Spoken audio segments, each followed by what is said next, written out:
আসসালামু আলাইকুম। ইসরায়েলকে আর কোনো ছাড় নয়। এবার ইসরায়েলে আঘাত আনলো হিজবুল্লাহর ড্রোন।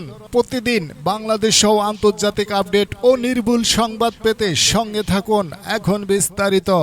লেবানন থেকে হিজবুল্লাহ ছোড়া ড্রোন ইসরায়েলের একটি কমিউনিটি সেন্টারে আঘাত এনেছে।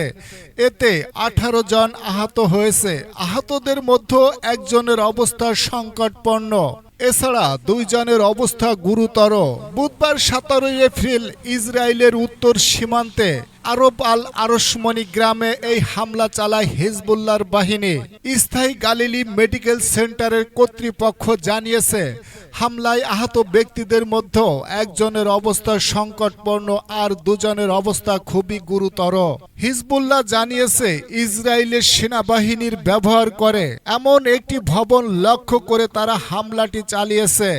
হামলায় ক্ষেপণাস্ত্র ও বিস্ফোরক ভর্তি ড্রোন ব্যবহার করা হয়েছে। একদিন আগেই লেবাননের দক্ষিণ অঞ্চলে ইসরায়েল হামলা চালিয়েছে, আর ওই হামলায় 2 কমান্ডার সহ 3 জন সদস্য নিহত হওয়ার প্রতিশোধ হিসেবে এই হামলা চালিয়েছে হিজবুল্লাহ। ইসরায়েলের প্রতিরক্ষা বাহিনী আইডিএফ জানিয়েছে, সীমান্তের বসতিতে বেশ কয়েকটি আঘাত এনেছে। তবে হামলায় আহতদের বিষয় তাৎক্ষণিকভাবে তারা কোনো তথ্য দেয়নি। সংবাদ মাধ্যমের খবরে বলা হয়েছে, সংক্রান্ত কমিউনিটি সেন্টারের কাছে একটি গাড়িতেও হামলা হয়েছে। সূত্র টাইম অফ ইসরায়েল। খবর ঢাকা মেইল। পরবর্তী আপডেট খবর পাওয়ার জন্য সঙ্গে থাকুন। আল্লাহ হাফেজ।